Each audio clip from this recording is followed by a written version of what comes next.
Hello students, welcome to my channel. তো আজকে আমি ডিসকাস করব তোমাদের সাথে যে ওয়েস্ট বেঙ্গল জয়েন্টে অঙ্ক কত নম্বরের থাকে, ফিজিক্স কত নম্বরের থাকে, কেমিস্ট্রি কত নম্বরের থাকে। তো আর মেনলি ডিসকাস করব অঙ্ক নিয়ে। তো সেটা হলো আমাদের ওয়েস্ট বেঙ্গল জয়েন্টে ম্যাথস থাকে 100 মার্কসের, আর ফিজিক্স আর কেমিস্ট্রি থাকে 50-50, ঠিক আছে, 50 ইচ।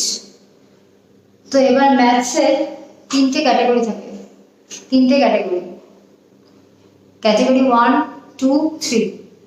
ক্যাটাগরি 1-এ থাকে 50টা 1 নম্বরের কোয়েশ্চেন, আর সেখানে নেগেটিভ মার্কিং থাকে, আমি বলছি সেটা। আর নেক্সট ক্যাটাগরিতে থাকে 15টা 2 নম্বরের কোয়েশ্চেন, যেখানে নেগেটিভ মার্কিং থাকে। আর থার্ড ক্যাটাগরিতে থাকে 10টা 2 নম্বরের কোয়েশ্চেন।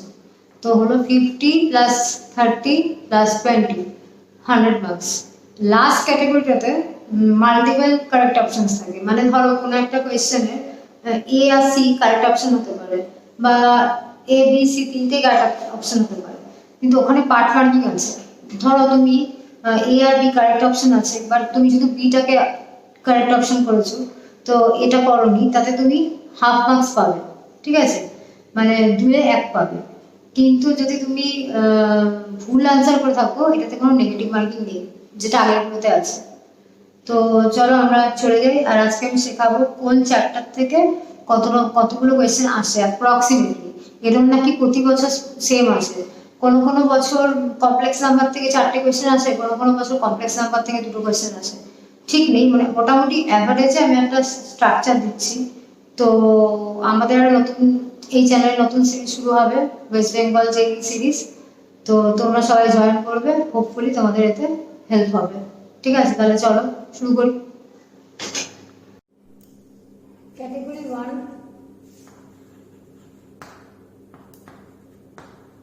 51 marks question.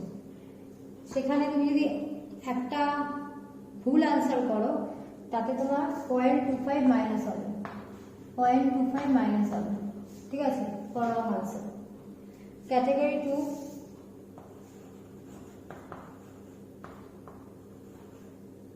15খানা 2 নম্বরের কোয়েশ্চেন, তো 30 মার্কস হলো। এখানে একটা ভুল করলে 0.5 মাইনাস। ক্যাটাগরি 3, এখানে 10টা 2 নম্বরের কোয়েশ্চেন, এখানে কোনো নেগেটিভ মার্কিং নেই। তো হলো টোটাল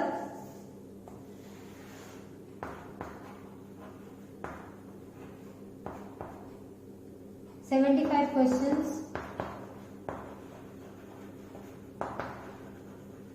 আর মার্কস 100, ঠিক আছে, মার্কস হচ্ছে 100। তো এটা হচ্ছে ওয়েস্ট বেঙ্গল যেই ম্যাথসের প্যাটার্ন। এবার আমরা আসছি কোন চ্যাপ্টার থেকে জেনারেলি কত নম্বর আসে।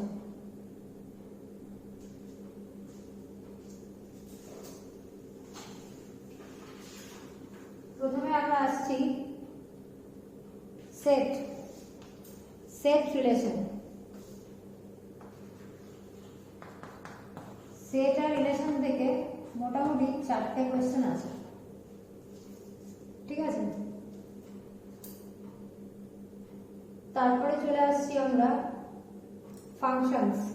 ফাংশনস থেকে মোটামুটি 3টে কোয়েশ্চেন আছে, মানে 1, 2, 1, 1 এসব। নেক্সট চলে আসছি ম্যাট্রিক্স আর ডিটারমিনেন্টস। ম্যাট্রিক্স আর ডিটারমিনেন্টস, ওখান থেকে থাকে হচ্ছে 5টা কোয়েশ্চেন অ্যাপ্রক্সিমেটলি।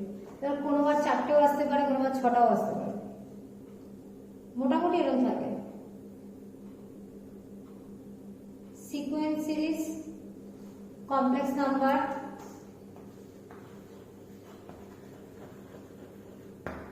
কমপ্লেক্স নাম্বার থেকে কিন্তু মোটামুটি 4টে কোয়েশ্চেন আসে। আমি আবারও বলছি, 3টেও আসতে পারে, 5টাও আসতে পারে, কিন্তু এরকম নাকি একটা আসবে।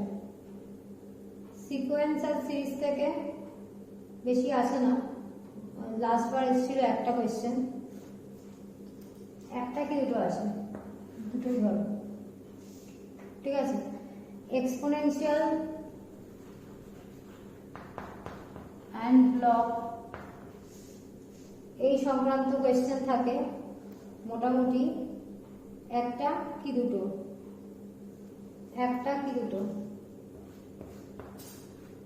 Quadratic equation, how many roots, how many real roots, একটা কিছু সিরিজ একটা ইকুয়েশন দিয়ে how many real roots are there, number of maximum real roots, এরকম টাইপের কোয়েশ্চেন থাকে মোটামুটি দুটো। ঠিক আছে, নেক্সট চলে আসছি আমরা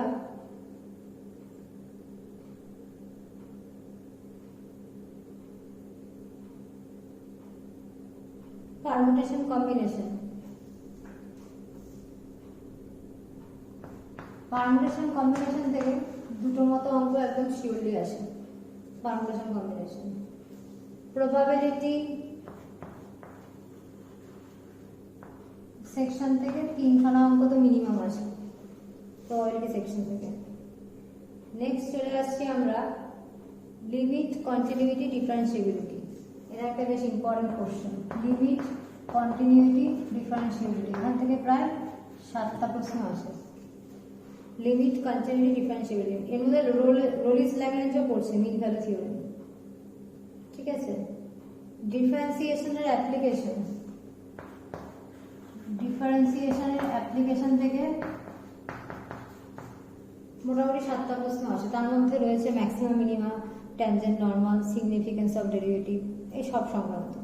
ম্যাক্সিমাম, ট্যানজেন্ট, নর্মাল এবং থেকে অনেকটাই প্রশ্ন আসে। ইন্টিগ্রেশন থেকে 7-8টা প্রশ্ন আসে। ইন্টিগ্রেশন, ডিফারেন্সিয়াল ইকুয়েশন থেকে 2টো প্রশ্ন তো আসে, ওটাও কিন্তু ইন্টিগ্রেশনের মধ্যেই প্রায় পড়ছে।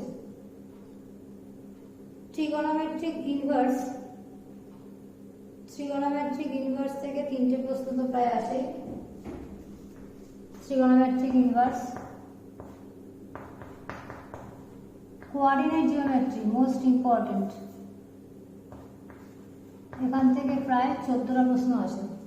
তার মধ্যে কি কি পড়ছে? Straight line, circle, parabola, ellipse, hyperbola, সব কিছুই পড়ছে। ঠিক আছে, parabola, ellipse, hyperbola, straight line, circle সবই পড়ছে। নেক্সট চলে আসছি আমি vector and 3D। Vector R 3D মিলিয়ে মোটামুটি প্রায় 4টে প্রশ্ন থাকে ভেক্টর অ্যান্ড 3D।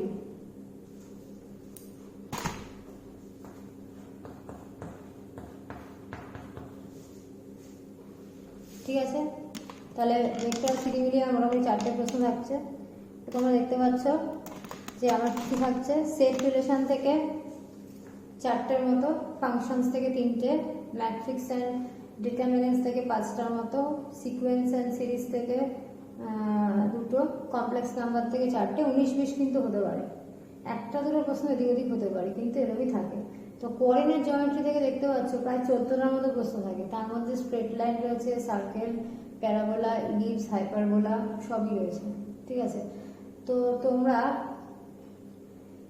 প্রত্যেক চ্যাপ্টারই ফোকাস করবে। তো তোমরা তোমাদের সুবিধা মতো যদি 60 থেকে 70 নম্বর মতন বেছে নাও যে এই চ্যাপ্টারের উপর ফোকাস করবে, তাহলে তোমাদের প্রিপারেশনটা আরও বেশি ভালো হবে। তো তাহলে পরের দিন থেকে আমার সিরিজ শুরু হচ্ছে, ওয়েস্ট বেঙ্গল জয়েন্টের সিরিজ। তো আমি যে চ্যাপ্টারটা দিয়ে শুরু করব, প্রথম ক্লাস ওয়েস্ট বেঙ্গল জয়েন্টের, সেটা হবে পারমুটেশন কম্বিনেশন। পারমুটেশন কম্বিনেশন দিয়ে শুরু করবো। ঠিক আছে, পারমুটেশন কম্বিনেশন তোমরা তোমাদের টেক্সট বুক থেকে একটু পারমুটেশন কম্বিনেশন রিভাইজ করে রাখবে, তাহলে তোমাদের জয়েন্টের ক্লাস করতে সুবিধা হবে। ভালো থেকো সবাই, বাই বাই।